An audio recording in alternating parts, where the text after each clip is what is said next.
이른 아침 햇살이 베란다 유리창을 따뜻하게 비추고 있었습니다.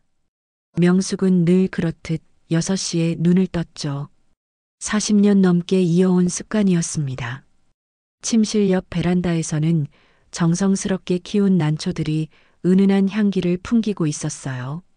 명숙이 가장 좋아하는 시간이었습니다. 아직 세상이 깨어나기 전 오롯이 혼자만의 고요한 순간 말이에요. 여보, 커피 한 잔 해줄래요? 만복의 목소리가 부엌에서 들려왔습니다. 명숙은 슬리퍼를 신고 부엌으로 향했어요.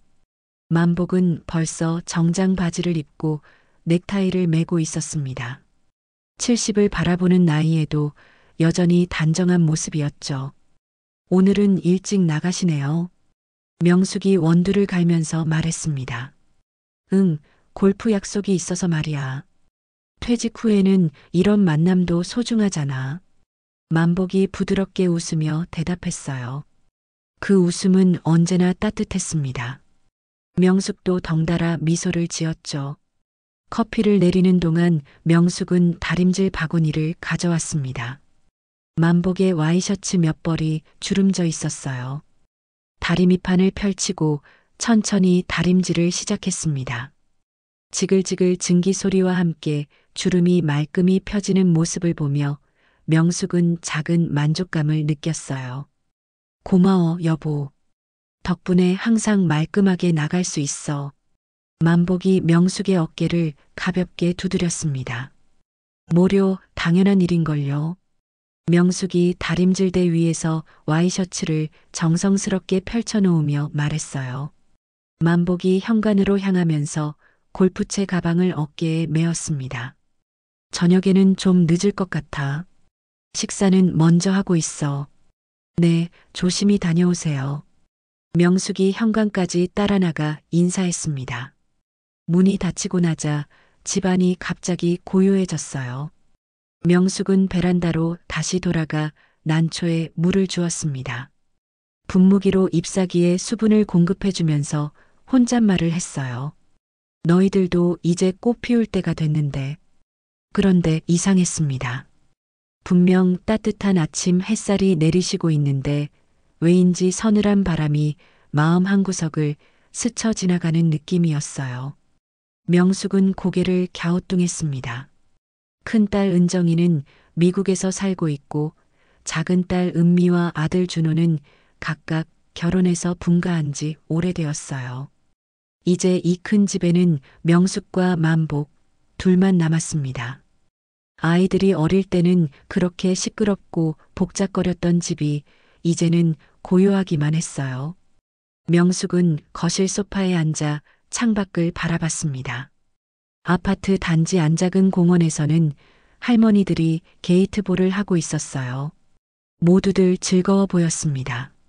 명숙도 몇 번 권유를 받았지만 선뜻 나서지 못했죠. 혼자 있는 시간이 편하기도 했고 새로운 사람들과 관계를 맺는 것이 부담스럽기도 했거든요. 오후가 되자 명숙은 시장에 장을 보러 나갔습니다. 만복이 좋아하는 갈치를 사서 조림을 해주려고 했어요. 시장 아주머니와 인사를 나누며 신선한 갈치를 골랐습니다. 사모님, 요즘도 매일 정성스럽게 차려드리시네요. 부럽습니다. 모료, 그냥 하던 대로 하는 거죠. 명숙이 수줍게 웃었어요. 집에 돌아와 갈치조림을 끓이면서도 마음 한편이 이상하게 허전했습니다. 뭔가 놓치고 있는 것 같은 설명할 수 없는 공허함이었어요. 40년 동안 이어온 일상인데 왜 오늘따라 이런 기분이 드는지 알 수 없었습니다. 저녁 8시가 넘어서야 만복이 돌아왔어요. 평소보다 조금 늦었지만 골프 모임이 있는 날에는 흔한 일이었습니다. 맛있겠다. 갈치조림이네. 만복이 기분 좋게 말했어요. 골프는 어떠셨어요? 응, 좋았어. 날씨도 좋고 사람들도 재미있고. 만복이 대답했지만 왠지 시선이 스마트폰 화면에 머물러 있었어요. 명숙은 그 순간을 놓치지 않았습니다. 하지만 별다른 말은 하지 않았어요. 그냥 마음 깊은 곳에 작은 의문표 하나가 생겼을 뿐이었죠. 며칠이 지나면서 명숙의 마음속 작은 의문은 점점 커져갔습니다. 만복이 스마트폰을 보는 시간이 부쩍 늘어났고 전화를 받을 때면 다른 방으로 가서 조용히 통화하는 일이 잦아졌어요. 하지만 명숙은 별말 없이 지켜보기만 했습니다. 40년을 함께 살아온 부부인데 뭔가 서먹한 기류가 흐르고 있다는 걸 느낄 수 있었죠. 여보, 우리 퇴직 기념 여행 어디로 갈까요? 어느 저녁 식사 후 명숙이 조심스럽게 꺼냈습니다. 만복이 회사에서 완전히 손을 뗀 지 한 달이 넘었거든요. 아, 그거 말이야. 만복이 잠깐 망설이더니 말했어요. 조금 더 생각해보자. 아직 정리할 일들이 좀 있어서. 명숙은 고개를 끄덕였지만 속으로는 의아했습니다. 퇴직 준비를 몇 년 전부터 해왔는데 아직도 정리할 일이 그렇게 많을까 싶었거든요. 하지만 다그치지 않았어요. 만복도 나름대로 마음의 정리가 필요할 테니까요. 그날 밤 명숙은 여행 관련 책들을 펼쳐놓고 이것저것 살펴봤습니다. 제주도도 좋을 것 같고 부산도 괜찮을 것 같았어요. 온천으로 유명한 곳들도 눈에 띄었습니다. 만복과 함께 가면 어떨까 하며 상상해 보니 기분이 좋아졌어요. 여보, 이거 어때요? 온천 리조트인데. 명숙이 브로셔를 들고 거실로 나갔는데 만복은 소파에서 스마트폰만 들여다보고 있었습니다. 응? 아, 나중에 봐줄게. 만복이 시선도 제대로 주지 않고 대답했어요. 명숙은 브로셔를 조용히 테이블 위에 놓았습니다. 뭔가 서운했지만 말로 표현하지는 않았어요. 대신 주방으로 가서 설거지를 하면서 마음을 달랬습니다. 밤이 깊어갈 무렵 명숙은 화장실에서 세수를 하고 있었어요. 거울 속 자신의 모습을 보니 어느새 주름이 많이 늘어 있었습니다. 70 가까운 나이니 당연한 일이었지만 왠지 오늘따라 더 늙어 보이는 것 같았어요. 그때였습니다. 거실에서 메시지 알림음이 울렸어요. 한 번이 아니라 연달아 몇 번 울렸습니다. 만복은 이미 잠자리에 들었는데 누가 이렇게 늦은 시간에 연락을 하는 걸까요? 명숙은 호기심이 생겼습니다. 평소 같으면 그냥 넘어갔을 텐데 요즘 만복의 행동이 이상해서 마음이 신경 쓰였거든요. 살금살금 거실로 나가보니 소파 위에 만복의 스마트폰이 놓여 있었습니다. 화면이 켜져 있었어요. 메시지가 온 것 같았습니다. 명숙은 잠깐 망설였어요. 남편의 핸드폰을 몰래 보는 것이 옳은 일일까요? 하지만 마음 한구석의 불안감이 점점 커져갔습니다. 조심스럽게 핸드폰을 들어보았어요. 화면에는 메시지가 떠 있었습니다. 만복님, 내일도 기다릴게요. 마이너스 미선. 명숙의 심장이 쿵 내려앉았습니다. 손이 덜덜 떨리기 시작했어요. 미선이라니? 누구죠? 왜 이런 메시지를 보내는 거죠? 하트까지 붙여서. 명숙은 메시지를 더 확인해 보고 싶었지만 손가락이 말을 듣지 않았어요. 핸드폰을 원래 자리에 조심스럽게 다시 놓고 화장실로 돌아갔습니다. 거울 앞에 서자 자신의 얼굴이 창백해져 있는 게 보였어요. 마치 거울에 금이 간 것처럼 모든 것이 일그러져 보였습니다. 40년 동안 믿어왔던 모든 것들이 한순간에 흔들리는 느낌이었어요. 잠자리에 들었지만 잠이 오지 않았습니다. 옆에서 코를 고는 만복을 바라보며 온갖 생각이 머릿속을 휘몰아쳤어요. 미선이 누구일까? 언제부터 연락을 주고받았을까? 아니면 자신이 너무 예민하게 생각하는 걸까? 새벽이 되어서야 간신히 잠이 들었는데 얼마 지나지 않아 만복이 일어나는 소리에 눈을 떴어요. 평소보다 일찍 일어나는 것 같았습니다. 어디 가세요? 명숙이 졸린 목소리로 물었어요. 아, 일찍 약속이 있어서. 자고 있어. 만복이 서둘러 옷을 갈아입으며 대답했습니다.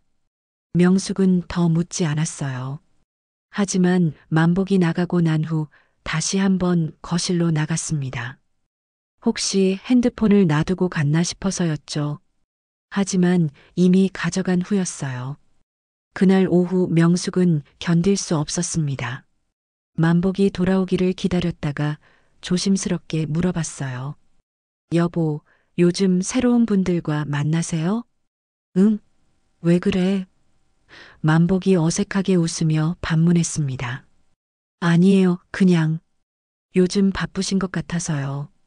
퇴직하고 나니까 예전 동료들이나 지인들과 만날 일이 많아졌어. 별거 아니야. 명숙은 더 이상 묻지 못했어요. 하지만 마음속 의심은 더욱 커져갔습니다. 며칠 더 지난 어느 날 저녁, 만복이 갑자기 진지한 표정으로 명숙 앞에 앉았어요. 여보, 우리 이야기 좀 하자. 명숙의 가슴이 두근거리기 시작했습니다. 무슨 이야기를 하려는 걸까요? 뭔 이야기요? 우리, 이제 서로 더 자유로워지면 어떨까? 자유로워진다는 게 무슨 뜻이에요? 만복이 잠깐 침묵했습니다. 그리고 조심스럽게 입을 열었어요. 이혼 말이야. 명숙의 세상이 한순간에 무너졌습니다. 40년의 결혼 생활이 허공에서 갈라지는 소리가 들리는 것 같았어요. 이혼이라니요? 명숙의 목소리가 떨렸습니다. 마치 꿈을 꾸는 것 같았어요. 아니면 악몽이라고 해야 할까요? 우리 나이에 뭘 더 미룰 게 있어. 서로 하고 싶은 일 하면서 살자고. 만복이 시선을 피하며 말했습니다. 명숙은 한동안 말을 잇지 못했어요. 40년 동안 함께 살아온 시간들이 주마등처럼 스쳐 지나갔습니다. 아이들을 낳고 기르던 시절, 만복이 승진을 위해 야근하던 날들, 함께 웃고 울던 모든 순간들이 한꺼번에 떠올랐어요. 갑자기 왜 이런 말씀을 하세요? 명숙이 간신히 입을 열었습니다. 갑자기가 아니야. 생각해 본 지 오래됐어. 만복의 대답은 차갑게 들렸어요. 그날 밤 명숙은 한잠도 자지 못했습니다. 만복은 서재에서 잠을 잤어요. 결혼 후 처음 있는 일이었습니다. 명숙은 침대에 누워 천장을 바라보며 눈물을 흘렸어요. 왜 이런 일이 일어나는 걸까요? 자신이 뭘 잘못했을까요? 다음 날 아침 만복은 일찍 나갔습니다. 인사도 제대로 하지 않고 말이에요. 명숙은 멍하니 앉아 있다가 문득 생각이 났어요. 승희 언니한테 연락해보자. 승희는 명숙의 대학 선배였어요. 기자 생활을 오래 하다가 최근에 은퇴한 베테랑이었죠. 무엇보다 명숙이 가장 믿고 의지할 수 있는 사람이었습니다. 승희 언니, 저 좀 만나주실 수 있어요? 명숙이 떨리는 목소리로 전화를 걸었어요. 명숙아, 무슨 일이야? 목소리가 이상한데? 승희가 걱정스럽게 물었습니다. 전화로는 만나서 이야기하고 싶어요. 1시간 후 명숙과 승희는 집 근처 카페에서 마주 앉았어요. 명숙은 어젯밤 일어난 일을 차근차근 설명했습니다. 미선이라는 사람의 문자 메시지부터 만복의 갑작스러운 이혼 제안까지 모든 것을 털어놨어요. 정말? 승희의 얼굴이 심각해졌습니다. 명수가, 이거 그냥 넘어갈 일이 아니야. 어떻게 해야 할지 모르겠어요. 40년을 함께 살았는데 우선 진실부터 알아야 해. 만복이가 뭘 하고 있는지, 그 미선이라는 사람이 누구인지 말이야. 승희는 기자 출신답게 냉정하게 상황을 분석했어요. 그리고 명숙에게 중요한 조언을 해줬습니다. 명수가 혹시 만복이가 재산을 따로 빼돌린 건 아닐까? 이혼을 먼저 제안한다는 건 뭔가 준비를 해뒀다는 뜻일 수도 있어. 명숙은 그런 생각은 해보지 못했어요. 만복을 믿어왔으니까요. 하지만 승희의 말을 듣고 보니 의심스러운 부분들이 하나둘 떠올랐습니다. 언니, 어떻게 알아볼 수 있을까요? 내가 아는 사람이 있어. 이런 일 전문으로 하는 조사업체 말이야. 한번 의뢰해보자. 이틀 후 승희가 명숙에게 연락을 했어요. 만나자고 했습니다. 이번에는 승희의 집에서 만났어요. 명수가 앉아. 승희의 표정이 어두웠습니다. 뭔가 알아내셨어요? 승희가 작은 USB를 꺼내 컴퓨터에 꽂았어요. 화면에 여러 문서들이 나타났습니다. 이거 봐. 만보기가 지난 2년 동안 한 일들이야. 화면에는 놀라운 내용들이 가득했어요. 강남의 오피스텔 계약서, 제주도 땅 매매 계약서, 해외 펀드 가입 서류까지 모든 서류에는 강미선이라는 이름이 적혀 있었습니다. 강미선이 그 문자 보낸 사람이에요? 명숙이 떨리는 목소리로 물었어요. 맞아. 나이는 45살이고 이혼한 여자야. 만보기와는 2년 전부터 만나기 시작했어. 명숙의 머릿속이 하얘졌습니다. 2년 전이라니? 그때는 만복이 아직 회사에 다닐 때였어요. 명숙은 아무것도 몰랐습니다. 더 있어. 승희가 다른 파일을 열었어요. 이거 봐. 회사 주식도 미선이 명의로 옮겨뒀어. 상당한 금액이야. 얼마나 되는데요? 대략 10억 정도 될 것 같아. 명숙은 의자에 주저앉았어요. 10억이라니? 그 돈이면 자신들 부부가 평생 편하게 살 수 있는 돈이었어요.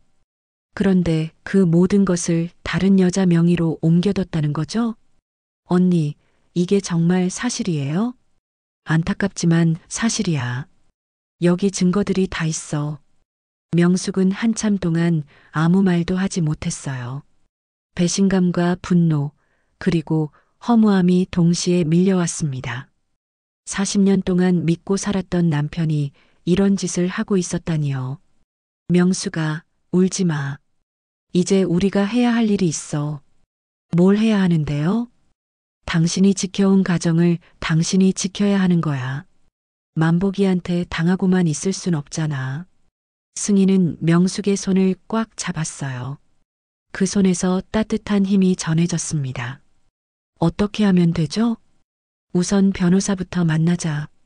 그리고 만복이가 숨겨둔 재산들을 모두 찾아내는 거야. 명숙은 깊이 숨을 들이쉬었어요. 평생 누군가에게 의지해서 살아왔지만 이제는 자신이 직접 나서야 할 때가 왔습니다. 언니 도와주세요. 당연하지. 끝까지 함께 할게. 그날 밤 명숙은 오랜만에 깊이 잠들었어요. 물론 마음은 아팠지만 이제 무엇을 해야 할지 알게 되었으니까요. 더 이상 당하고만 있지 않겠다는 결심을 했습니다. 새벽 하늘에 별들이 반짝이고 있었어요. 마치 명숙에게 용기를 주는 것 같았습니다. 이제 진짜 싸움이 시작될 것 같았어요. 4챕터 마이너스 불길의 교차로. 다음 날 아침 명숙은 평소보다 일찍 일어났습니다. 마음이 정해지니 오히려 몸이 가벼워진 것 같았어요. 만복은 아직 잠들어 있었습니다. 명숙은 조용히 커피를 내려 마시며 오늘 할 일들을 정리했어요. 승희와 약속한 시간은 오전 10시였습니다. 함께 변호사 사무실에 가기로 했거든요. 명숙은 평생 변호사를 만날 일이 없다고 생각했는데 이런 일로 만나게 될 줄은 몰랐어요. 여보, 어디 가요? 만복이 부엌으로 나오며 물었습니다. 병원에 검진 받으러 가요. 명숙이 거짓말을 했어요. 평생 남편에게 거짓말을 해본 적이 없었는데 이상하게 자연스럽게 나왔습니다. 그래요, 조심히 다녀와요. 만복도 별다른 관심을 보이지 않았어요. 변호사 사무실은 생각보다 아늑했습니다.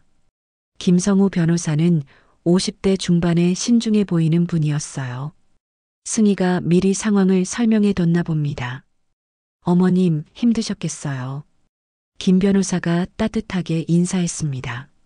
명숙은 지난 며칠간 알게 된 모든 사실들을 차근차근 설명했어요. USB에 담긴 자료들도 함께 보여드렸습니다. 심각한 상황이네요. 김 변호사가 자료들을 꼼꼼히 살펴본 후 말했어요. 남편분이 혼인 중에 취득한 재산을 임의로 처분한 것 같습니다. 그럼 되찾을 수 있나요? 명숙이 간절히 물었습니다. 가능하긴 하지만 쉽지 않을 거예요. 우선 더 정확한 조사가 필요합니다. 김 변호사는 회계사와 함께 팀을 꾸려서 만복의 재산 상황을 정밀 조사하자고 제안했어요. 명숙은 주저없이 동의했습니다. 일주일 후 놀라운 사실들이 밝혀졌어요. 강미선이 차명으로 세운 회사가 3개나 되었고 그 회사들을 통해 상당한 금액의 주식을 매입했더군요. 더 충격적인 건 만복이 퇴직금까지 미선에게 넘겨준 사실이었습니다. 이건 명백한 재산 은닉이에요. 회계사가 분석 결과를 설명했습니다. 총 금액이 15억 정도 될 것 같아요. 명숙은 어이가 없었어요. 15억이라니? 자신은 용돈도 제대로 받지 못해서 절약하며 살았는데 만복은 그런 큰 돈을 몰래 빼돌리고 있었다는 거죠? 즉시 소송을 준비하겠습니다. 김 변호사가 단호하게 말했어요. 그런데 며칠 후 예상치 못한 일이 벌어졌습니다. 만복이 먼저 명숙에게 가압류 신청을 한 거예요. 가압류요? 명숙이 김 변호사에게 전화로 물었습니다. 네, 집과 예금을 묶어버렸어요. 아마 우리가 움직이고 있다는 걸 눈치챈 것 같습니다. 명숙은 당황했어요. 이제 집에서도 나가야 하는 건가요? 평생 살던 집에서 말이에요. 그날 저녁 만복이 돌아왔을 때 명숙은 정면으로 마주했습니다. 왜 이렇게 하는 거예요? 뭘 말하는 거야? 만복이 시치미를 뗐어요. 강미선이요. 그리고 숨겨둔 재산들 말이에요. 만복의 얼굴이 순간 굳었습니다. 하지만 금세 냉소적인 표정으로 바뀌었어요. 그래, 다 알았구나. 그럼 이제 더 말할 것도 없지. 40년을 함께 살았는데 어떻게 이럴 수 있어요? 40년? 만복이 비웃었어요. 그 40년이 나한테는 감옥이었어. 이제야 자유로워지는 거야. 명숙의 가슴이 찢어지는 것 같았어요. 자신이 만복에게는 감옥 같은 존재였다니요. 가정을 깬 사람은 당신이야, 명숙아.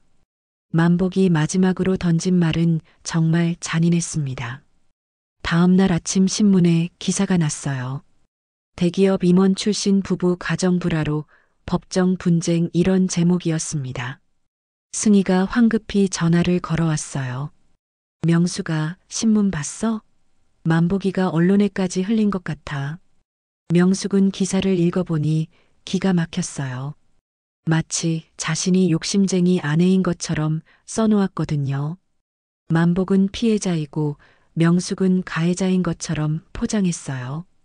이제 정말 전쟁이네요. 명숙이 한숨을 내쉬었습니다. 그래, 하지만 우리가 이길 거야. 진실은 숨길 수 없어. 그런데 더 힘든 일이 기다리고 있었어요.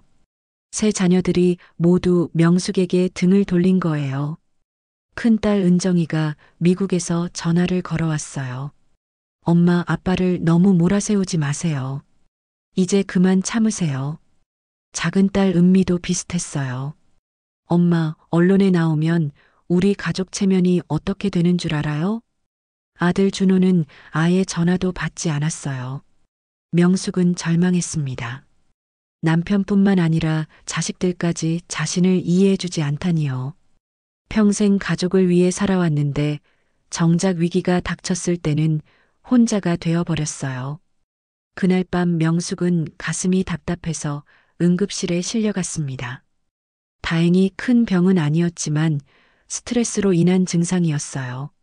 병원 침대에 누워 있으면서 명숙은 생각했어요. 정말 자신이 잘못한 걸까요?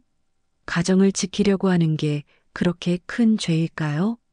하지만 포기할 수는 없었어요. 승희가 병실로 달려와 손을 잡아주었거든요. 명숙아, 힘내. 우리가 옳은 일을 하고 있어.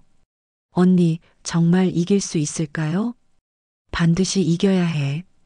당신만을 위해서가 아니라 세상의 모든 여성들을 위해서 말이야. 명숙의 마음 한복판에 작은 불길이 일어났어요. 분노의 불길이었습니다. 더 이상 당하고만 있지 않겠다는 결심의 불길이었어요. 병원에서 퇴원한 후 명숙이 집에 돌아왔을 때 집 앞에는 법원 직원이 기다리고 있었습니다. 가압류 집행 통지서를 전달하러 온 거예요. 부인, 이 집은 이제 처분할 수 없습니다. 법원 결정이에요. 직원이 차가운 목소리로 말했어요. 명숙은 종이를 받아들고 멍하니 서 있었습니다. 40년 동안 살던 집이 이제 자신의 것이 아니라는 게 실감이 나지 않았어요. 집 안으로 들어가니 만복은 보이지 않았습니다. 짐을 싸서 어디론가 떠난 것 같았어요. 서재는 텅 비어 있었고 옷장도 반쯤 비워져 있었습니다. 명숙은 거실 소파에 주저앉았어요.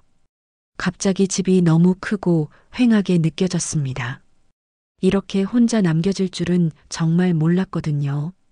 며칠 후 김 변호사에게서 나쁜 소식이 전해졌어요. 어머님, 1차 심리에서 졌습니다. 전화 너머로 김 변호사의 목소리가 무겁게 들렸어요. 졌다는 게 무슨 뜻이에요? 법원에서 만복 씨의 주장을 일부 받아들였어요. 재산 분할보다는 부부 공동 재산이 아니라는 판단을 한 겁니다. 명숙은 어이가 없었어요. 40년 결혼 생활 동안 모은 재산이 부부 공동 재산이 아니라니요?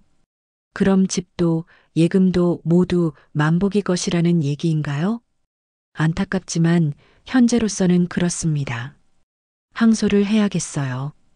명숙은 전화를 끊고 한참 동안 멍하니 앉아 있었어요. 법이 이렇게 불공평할 수 있다니요. 평생 집안일을 하고 남편을 뒷바라지한 건 아무 가치가 없다는 말인가요? 더 충격적인 일은 그 다음에 벌어졌습니다. 은행에서 연락이 온 거예요. 명숙 명의로 된 적금과 예금까지 모두 동결되었다는 통보였습니다. 어떻게 이런 일이 가능한가요? 명숙이 은행 직원에게 물었어요. 법원 명령입니다. 가압류 대상에 포함되어 있어요. 명숙은 하루아침에 빈털터리가 되었습니다. 집도 없고 돈도 없었어요. 평생 남편에게 의지해서 살았더니 정작 혼자가 되었을 때는 아무것도 남지 않았습니다. 승희가 명숙을 자신의 집으로 데려갔어요. 당분간 우리 집에서 지내자. 언니 미안해요. 이런 폐를 끼치게 되다니. 무슨 소리야. 친구끼리 이런 것도 못 해주면 무슨 친구야? 하지만 마음은 편치 않았어요. 남의 집에서 신세를 지는 게 이렇게 힘들 줄은 몰랐거든요. 더 힘든 건 자식들의 반응이었어요. 은정이가 다시 전화를 걸어왔을 때 명숙은 기대했습니다. 이제라도 엄마 편에 서주겠지 싶었거든요. 엄마, 언제까지 이러실 거예요? 은정이의 목소리는 차갑기만 했어요. 은정아, 엄마가 잘못한 게 뭐가 있니? 엄마가 너무 욕심을 부리시는 것 같아요. 아빠도 이제 자유롭게 살 권리가 있잖아요. 명숙은 할 말을 잃었어요. 자신의 딸이 이런 말을 한다니요. 작은 딸 은미는 더했습니다. 엄마, 이제 그만 포기하세요. 온 동네 사람들이 다 알고 있어요. 우리 창피해서 어떻게 살아요? 아들 준호는 아예 연락을 끊어버렸어요. 전화도 받지 않고 문자도 읽지 않았습니다. 명숙은 절망했어요. 평생 키우고 사랑했던 자식들이 모두 등을 돌렸습니다. 자신이 뭘 그렇게 잘못했다는 걸까요? 어느 날 밤 명숙은 갑자기 숨이 막혀서 쓰러졌어요.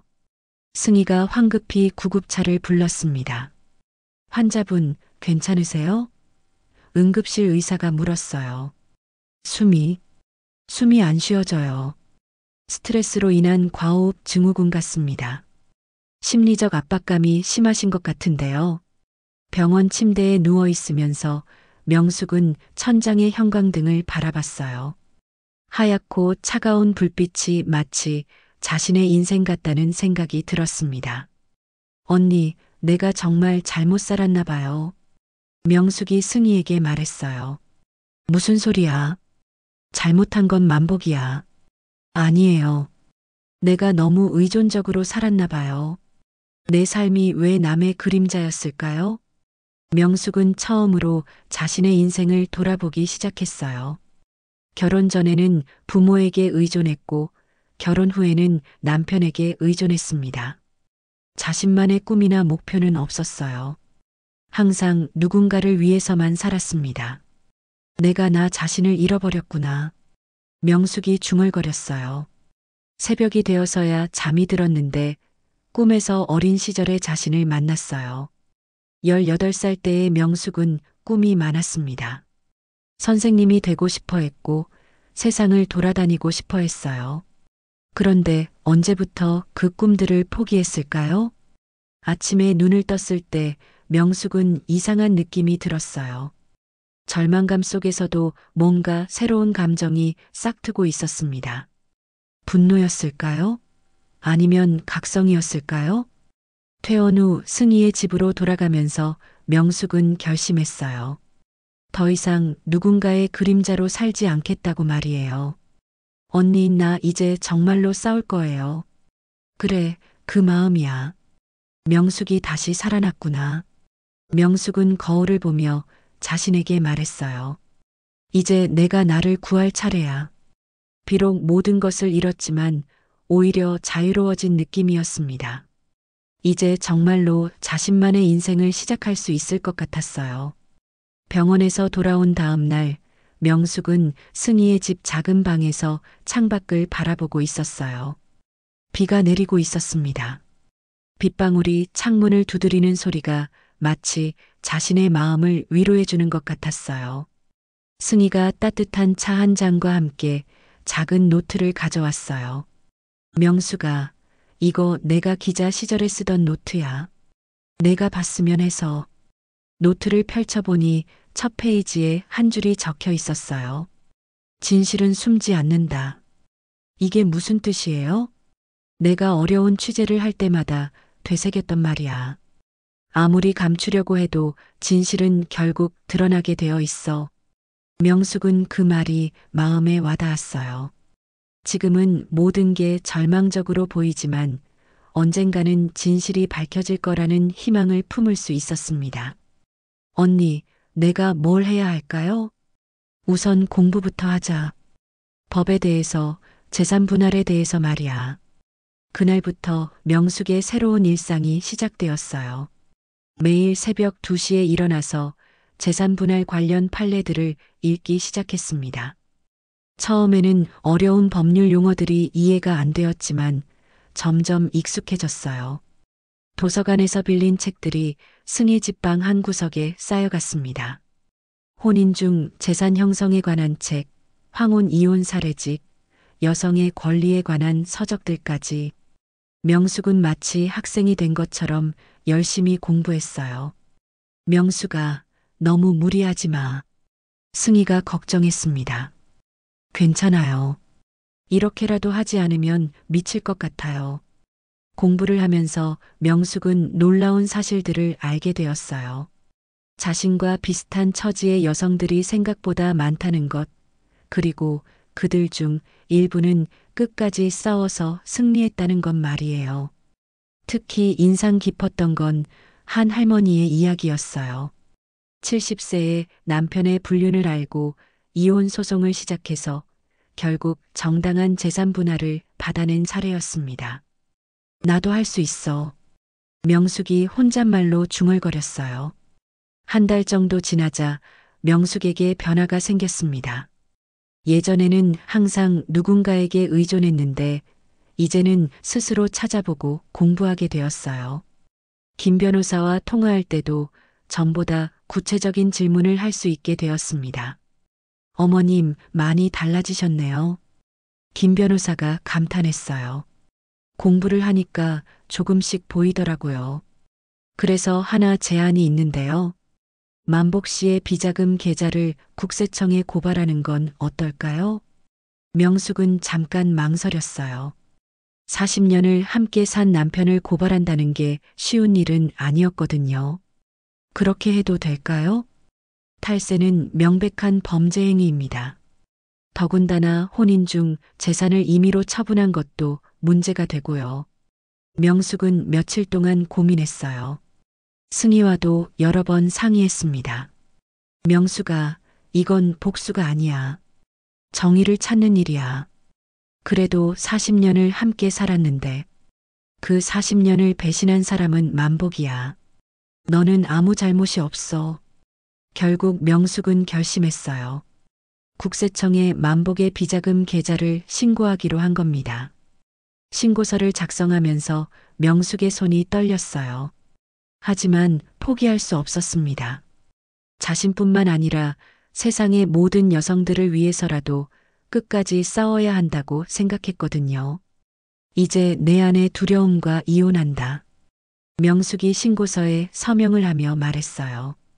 그 말을 하는 순간 마음이 한결 가벼워졌습니다. 평생 남편을 무서워하고 세상을 무서워하며 살았는데 이제는 그런 두려움에서 벗어날 수 있을 것 같았어요. 승희가 명숙의 어깨를 두드려줬어요. 잘했어. 정말 잘했어. 국세청에 신고를 한 후 명숙은 또 다른 일을 시작했어요. 자신과 비슷한 처지의 여성들을 돕는 봉사활동이었습니다. 인근 구청에서 운영하는 상담센터에서 일주일에 2번 봉사를 하기로 한 거예요.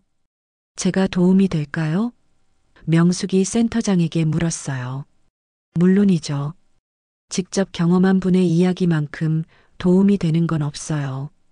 상담센터에서 만난 여성들은 모두 명숙과 비슷한 고민을 안고 있었어요. 남편의 불륜, 재산 분할 문제, 자녀들의 무관심까지. 명숙은 그들에게 자신이 공부한 내용들을 알려주었습니다. 언니, 정말 혼자서도 살 수 있을까요? 한 할머니가 물었어요. 할 수 있어요. 저도 하고 있으니까요. 명숙이 확신에 찬 목소리로 대답했어요. 봉사활동을 하면서 명숙은 깨달았어요. 자신의 아픔이 다른 사람들에게 도움이 될 수 있다는 것을 말이에요. 그동안 무의미하다고 생각했던 자신의 경험이 사실은 소중한 자산이었던 거죠. 어느 날 밤 명숙은 승희와 함께 차를 마시며 이야기를 나눴어요. 언니, 이상해요. 예전보다 오히려 행복한 것 같아요. 당연하지. 내가 처음으로 너 자신을 위해 살고 있으니까. 그런가 봐요. 예전에는 항상 남의 눈치만 보고 살았는데 명숙은 창밖을 바라봤어요. 비는 그쳤고 별들이 하나둘 나타나고 있었습니다. 그 별들이 마치 자신에게 용기를 주는 것 같았어요. 내일은 국세청에서 연락이 올 예정이었어요. 만복의 비자금 계좌 조사 결과를 알려준다고 했거든요. 명숙은 두렵기도 했지만 기대도 되었습니다. 이제 정말로 새로운 시작이 될 것 같았어요. 국세청에서 연락이 온 것은 신고한 지 정확히 한 달 후였습니다. 담당 조사관이 직접 전화를 걸어왔어요. 신고하신 정만복 씨 관련해서 상당한 탈세 정황이 발견되었습니다. 곧 세무조사에 들어갈 예정이에요. 명숙의 가슴이 두근거렸어요. 드디어 진실이 밝혀지기 시작하는 건가요? 어느 정도 규모인가요? 정확한 내용은 조사가 끝나야 알 수 있지만 상당히 큰 금액으로 보입니다. 며칠 후 김 변호사에게서도 놀라운 소식이 전해졌어요. 어머님 만복 씨가 다니던 회사에서 주주총회가 열린다고 합니다. 그런데 이상한 소문들이 돌고 있어요. 무슨 소문이요? 임원진의 배임 의혹에 대한 내부 고발이 있었다는 겁니다. 혹시 만복 씨와 관련이 있을지도 모르겠어요. 명숙은 가슴이 뛰었어요. 이제 정말로 만복의 비리가 세상에 드러나는 건가요? 승희가 기자 시절 인맥을 동원해서 정보를 수집했어요. 그 결과 놀라운 사실이 밝혀졌습니다. 명수가 만복이가 회사 돈을 빼돌린 건 미선이와 만나기 시작한 시점과 일치해 아마 그 여자를 위해서 한 일인 것 같아. 정말요? 응. 그리고 더 중요한 건 주주총회에서 이 문제가 공개될 예정이라는 거야. 명숙은 결심했어요. 주주총회에 직접 참석하기로 한 겁니다. 김 변호사는 위험하다고 말렸지만 명숙의 의지는 확고했어요. 제가 직접 가서 증언하겠어요. 어머님, 너무 위험해요. 언론도 몰려올 테고. 괜찮아요. 이제 숨지 않을 거예요. 주주총회가 열리는 날, 명숙은 평생 입어본 적 없는 정장을 입었어요. 승희가 사준 검은색 정장이었습니다. 거울을 보니 다른 사람 같았어요. 당당하고 강인해 보였습니다. 명수가 정말 괜찮겠어? 승희가 마지막으로 확인했어요. 네, 이제 정말로 끝내고 싶어요. 주주총회장 앞에는 벌써 기자들이 몰려 있었어요. 플래시가 번쩍이고 카메라들이 돌아가고 있었습니다. 명숙은 잠깐 주저했지만 곧 당당히 걸어 들어갔어요. 회의실 안은 긴장감으로 가득했어요. 주주들과 임원진들이 자리를 잡고 있었고 뒤쪽에는 언론사 기자들이 앉아 있었습니다. 사회자가 회의를 시작했어요. 오늘은 특별한 안건이 있습니다. 전 임원 정만복 씨의 배임 및 횡령 의혹에 대한 내부 조사 결과를 발표하겠습니다. 명숙은 뒤쪽 자리에서 조용히 지켜봤어요. 만복은 아직 보이지 않았습니다. 조사 결과 정만복 전 상무는 지난 2년간 회사 자금 약 8억 원을 개인적으로 유용한 것으로 밝혀졌습니다. 회의실이 술렁였어요. 8억 원이라니? 생각보다 더 큰 금액이었습니다. 그때 뒤쪽 문이 열리며 만복이 들어왔어요. 미선도 함께였습니다. 두 사람 모두 창백한 얼굴이었어요. 사회자가 계속 설명했어요. 또한 이 자금이 강미선 씨 명의의 계좌로 이체된 것도 확인되었습니다. 미선의 얼굴이 더욱 하얘졌어요. 손에 들고 있던 핸드폰을 떨어뜨릴 뻔했습니다. 명숙은 이때다 싶어서 자리에서 일어났어요. 모든 시선이 명숙에게 집중되었습니다. 저는 정만복의 부인 김명숙입니다. 증언하고 싶은 게 있어요. 회의실이 조용해졌어요. 만복이 명숙을 보며 눈을 크게 떴습니다. 명숙은 준비해온 서류 뭉치를 꺼냈어요. 남편이 숨겨둔 비자금 계좌와 부동산 내역입니다. 모두 강미선 씨 명의로 되어 있어요. 서류들이 스크린에 하나씩 비춰지기 시작했어요.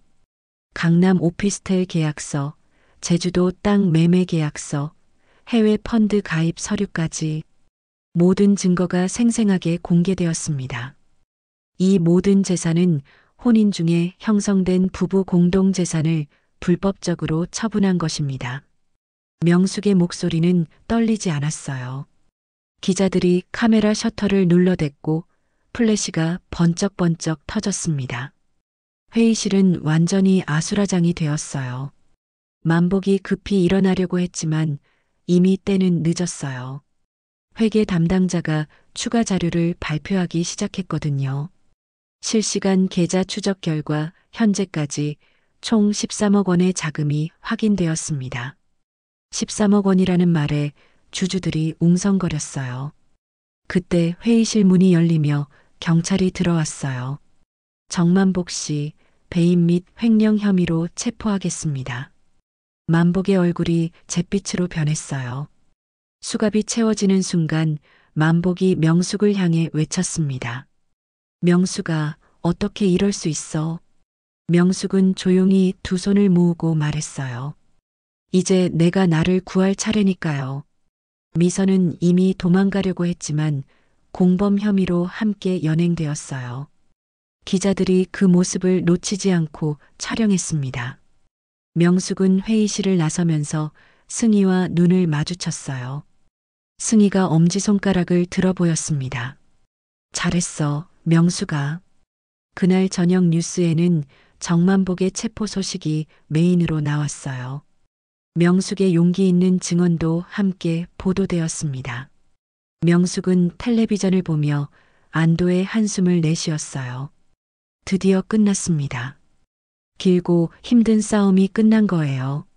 전화기가 울렸어요. 큰딸 은정이었습니다. 엄마, 뉴스 봤어요. 정말 힘드셨겠어요. 이제야 자식들도 진실을 알게 된 것 같았어요. 1년이 흘렀습니다. 명숙은 서울 외곽의 조용한 주택가에 있는 낡은 단독주택 앞에 서 있었어요. 집 앞에는 작은 간판이 걸려 있었습니다. 해오름 상담소라고 적혀 있었죠. 드디어 문을 열게 되었네요. 명숙이 승희에게 말했어요. 정말 감개무량하다. 1년 전만 해도 상상할 수 있었겠어? 법정 투쟁은 명숙의 완승으로 끝났습니다. 만복이 숨겨둔 재산 대부분을 되찾을 수 있었고 위자료까지 받았어요. 무엇보다 소중한 건 자신감을 되찾은 것이었습니다. 상담소 안으로 들어가니 여러 할머니들이 모여 앉아 있었어요. 모두 명숙과 비슷한 나이대의 여성들이었습니다. 각자 다른 사연을 가지고 있었지만 모두 새로운 시작을 꿈꾸고 있었어요. 명숙 선생님, 안녕하세요. 할머니들이 반갑게 인사했습니다. 안녕하세요. 오늘도 좋은 하루 보내세요. 명숙은 이제 선생님이라는 호칭으로 불렸어요. 황혼 이혼을 경험한 여성들을 상담해주는 전문 상담사가 되었거든요. 자격증도 취득했습니다. 70 가까운 나이에 새로운 공부를 시작해서 말이에요. 오늘은 어떤 이야기를 나눠볼까요? 명숙이 부드럽게 물었어요. 선생님, 저는 아직도 무서워요. 혼자 사는 게 이렇게 어려울 줄 몰랐어요. 한 할머니가 말했습니다. 처음에는 다 그래요. 저도 그랬거든요. 명숙이 따뜻하게 답했어요. 하지만 시간이 지나면서 자유로움을 느끼게 될 거예요. 상담이 끝난 후 명숙은 집 뒤편 작은 텃밭으로 나갔어요. 예전에 베란다에서 키우던 난초들을 이곳으로 옮겨 심었습니다. 이제는 넓은 공간에서 마음껏 자랄 수 있게 되었어요. 어머, 꽃이 피었네요. 명숙이 기뻐하며 난초를 바라봤습니다. 정말로 아름다운 꽃들이 피어 있었어요. 하얀색, 분홍색, 노란색까지 각기 다른 색깔의 꽃들이 햇빛을 받으며 반짝이고 있었습니다. 상처도 햇빛을 받으면 꽃이 되는구나. 명숙이 혼잣말로 중얼거렸어요. 지난 1년은 정말 힘든 시간이었지만 동시에 가장 의미 있는 시간이기도 했어요. 자신을 찾아가는 여행이었고 진정한 자유를 경험하는 시간이었습니다. 문득 현관 쪽에서 소리가 들렸어요. 누군가 찾아온 것 같았습니다. 엄마. 익숙한 목소리가 들렸어요. 명숙이 돌아보니 큰딸 은정이가 서 있었습니다. 미국에서 일부러 날아온 거였어요. 작은 딸 은미와 아들 준호도 함께였습니다. 어떻게 다 같이 왔어? 명숙이 놀라며 물었어요. 엄마한테 사과하러 왔어요. 은정이가 눈물을 글썽이며 말했습니다. 사과는 무슨, 저희가 너무 몰랐어요. 엄마가 얼마나 힘드셨는지, 얼마나 용기 있는 분인지 말이에요. 은미도 눈물을 흘렸어요. 준호는 말없이 명숙을 꽉 안았어요. 엄마, 정말 미안해요. 이제야 깨달았어요. 명숙도 눈물이 났어요. 하지만 슬픈 눈물이 아니라 기쁜 눈물이었습니다. 자식들이 드디어 자신을 이해해 준 거였어요. 괜찮아. 모든 게 다 지나간 일이야. 엄마, 정말 자랑스러워요. 이런 일을 하고 계시다니. 은정이가 상담소를 둘러보며 말했어요. 나도 새로 배우는 중이야. 매일매일이 공부야. 그날 저녁 온 가족이 함께 식사를 했어요. 오랜만에 웃음소리가 집안에 가득했습니다. 예전처럼 위축되지 않고 당당한 명숙의 모습에 아이들도 놀라는 것 같았어요. 엄마, 앞으로 자주 찾아뵐게요. 은미가 약속했습니다. 저도 한국에 자주 올게요. 은정이도 덧붙였어요. 아이들이 돌아간 후 명숙은 혼자 베란다에 앉아 있었어요. 초여름 저녁 바람이 살랑살랑 불어왔습니다. 정말 평화로운 시간이었어요. 승희가 전화를 걸어왔어요. 명수가 오늘 아이들 만났다면서? 어땠어? 정말 좋았어요. 이제야 진짜 가족이 된 것 같아요. 그래, 내가 변하니까 아이들도 변한 거야. 명숙은 지난 1년을 되돌아봤어요. 절망의 순간도 있었고 포기하고 싶은 순간도 있었습니다. 하지만 끝까지 버텨낸 덕분에 새로운 인생을 시작할 수 있게 되었어요. 만복은 현재 교도소에서 복역 중이었어요. 미선도 공범으로 처벌받았습니다. 명숙은 더 이상 그들에 대한 분노나 원망은 없었어요. 오히려 고마운 마음까지 들었습니다. 그들 덕분에 자신의 진짜 모습을 발견할 수 있었으니까요. 사랑이라고 믿었던 것들이 사실은 기만이었구나. 명숙이 혼잣말로 중얼거렸어요. 하지만 그 기만 덕분에 진짜 사랑이 무엇인지 알게 되었습니다. 자신을 사랑하는 것, 자신의 꿈을 사랑하는 것, 그리고 진정으로 도움이 필요한 사람들을 사랑하는 것 말이에요. 내일은 새로운 할머니들이 상담소에 올 예정이었어요. 모두 명숙과 비슷한 아픔을 가진 분들이었습니다. 명숙은 그들에게 희망을 전해주고 싶었어요. 괜찮아요. 우리 모두 새로 시작할 수 있어요. 명숙이 내일 할 말을 미리 연습해 봤어요. 밤하늘에는 별들이 반짝이고 있었어요. 각각 다른 빛을 가진 별들이 어우러져 아름다운 하늘을 만들고 있었습니다. 명숙도 이제 자신만의 빛을 가진 별이 된 것 같았어요. 베란다 너머로 초여름 바람이 불어왔어요. 그 바람에는 새로운 시작의 향기가 담겨 있었습니다. 명숙의 인생 이모작이 이제 본격적으로 시작되는 거였어요. 고마워요. 명숙이 하늘을 바라보며 말했어요. 모든 시련과 아픔에 감사한다는 뜻이었습니다. 그 모든 것들이 지금의 자신을 만들어준 거니까요.